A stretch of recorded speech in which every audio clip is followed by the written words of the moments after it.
नमस्कार। Class 6 math NCERT के book का एक्सरसाइज 2.3 चालू करते हैं आज। विच of the following will not represent zero, इसमें से कौन सा है? ए नंबर है 1 + 0, 0 × 0, 0/2 एंड 10 - 10/2। इसमें से कौन रिप्रेजेंट करता है किसको? जीरो को कौन रिप्रेजेंट करता है? अब जीरो से रिलेटेड थोड़ा आइडिया मैं दे देता हूं, आपको हमेशा काम आएगा। जीरो के साथ किसी भी अंक का यदि हम ऐड करते हैं, कोई भी अंक हो, चाहे वो कितना भी बड़ा हो, 5, 4, 7, 3, 2, कोई भी अंक को ऐड करते हैं तो वही सेम टू सेम अंक आ जाता है, सेम टू सेम नंबर आ जाता है। उसमें कोई फर्क नहीं पड़ता है, क्योंकि जीरो का कोई खुद का वैल्यू नहीं है, तो दूसरा जो वैल्यू है वो खुद पूरा का पूरा वैल्यू ही आ जाता है। ठीक है, माइनस भी करेंगे, जैसे 5, 4, 7, 3, 2 को जीरो से माइनस करेंगे, क्योंकि जीरो का कोई वैल्यू है ही नहीं, जीरो मतलब जीरो, तो माइनस जब भी करेंगे तो उससे हमको सेम टू सेम वैल्यू आ जाएगा, इस वैल्यू में कोई वो फर्क नहीं करेगा। ठीक है, जब भी हम इसको मल्टीप्लाई करते हैं किसी भी नंबर के साथ, ठीक है, किसी भी नंबर के साथ मल्टीप्लाई करते हैं तो वो पूरे के पूरे नंबर जो है वो जीरो हो जाते हैं। इसको हमेशा याद रखिएगा, जीरो का किसी के साथ भी मल्टीप्लाई करने से वैल्यू जीरो हो जाता है। और जीरो खुद जीरो को, और डिवाइड का तो रूल है बहुत ऐसा, डिवाइड का रूल जो है ना वो कैसा है, यदि जीरो को डिवाइड करते हैं, कैसा भी बड़ा अंक हो, 2 हो, 20 हो, 203 हो, 2036 हो, कितने भी बड़े अंक के साथ यदि डिवाइड करेंगे तो वैल्यू जीरो आ जाएगा।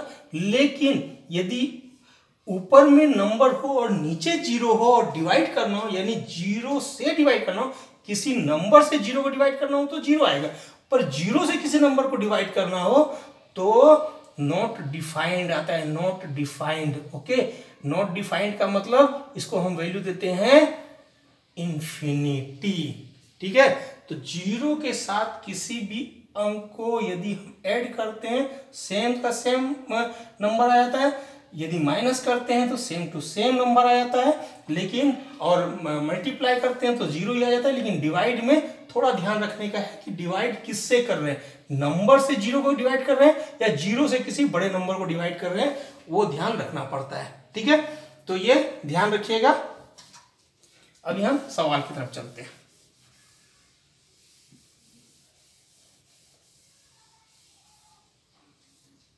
ठीक है, 1 + 0 = कितना वैल्यू आएगा? जीरो। ठीक है, 0 × 0 = कितना वैल्यू आएगा? जीरो। सॉरी, 1 + 0 = 1 होगा ना, 1 + 0 = 1, 0 × 0 = 0। ठीक है, नंबर से जीरो को डिवाइड कर रहे हैं तो वैल्यू कितना आएगा? जीरो। और यहां पे वैल्यू कितना आएगा? 10 - 10 = 0/2 = कितना हो गया? जीरो। ओके, तो इसका मतलब क्या हो गया?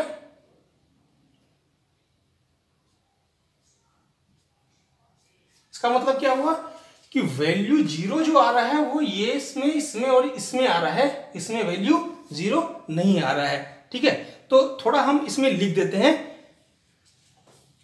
It's value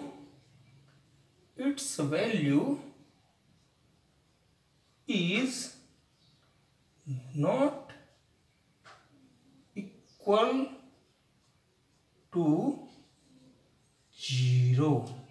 okay, its value is not equal to 0। ये क्या है?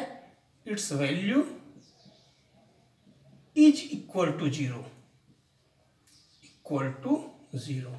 ठीक है, सेम टू सेम यहां पे its value is equal to 0, same to same, यही नीचे उतार देने का है, सेम टू सेम यहां भी हो जाएगा, its value is equal to 0। Okay, तो हम आखिरी में क्या लिख देंगे? In all above solution, in all above solution, okay, VC। क्या देखते हैं, क्वेश्चन क्या पूछा है, which of the following will not represent zero. हमको एक बताना तो पड़ेगा ना कि कौन सा रिप्रेजेंट जीरो रिप्रेजेंट नहीं कर रहा है। बना दिया हमने, लेकिन थोड़ा लिखने से हमको हमारा क्या होता है कि सामने वाले को समझ में आया था कि हाँ तो समझ गया है और हमको एक्सप्रेस ढंग से कर लिया है। सभी चीजों को एक्सप्रेस करने का जरूरी होता है, ठीक है। तो in all above solution we see only A, only A, okay. ये क्या है, 1+0 है ना। ये जो है 1+0 है। Value is not equal to 0, so क्या लिखेंगे, ओनली ए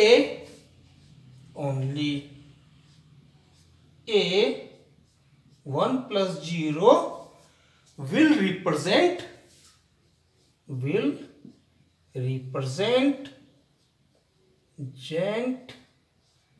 0, ठीक है। Only A 1+0 will represent 0। इसे छोटा यदि आपको लिखना है तो यहां पे डायरेक्ट लिखिएगा कि this will not represent 0, this is not represent 0। यहां पे आप डायरेक्ट लिख सकते हैं दिस, ये सॉल्यूशन वैल्यू जो है वो 0 रिप्रेजेंट नहीं कर रहा है, तो दिस इज नॉट रिप्रेजेंट 0 यहां लिख सकते हैं। इसके बाद यहां पे तो हमको फिर लिखना पड़ेगा कि this represent 0, this represent 0, this represent 0, लेकिन यहां पे आप लिख सकते हैं कि दिस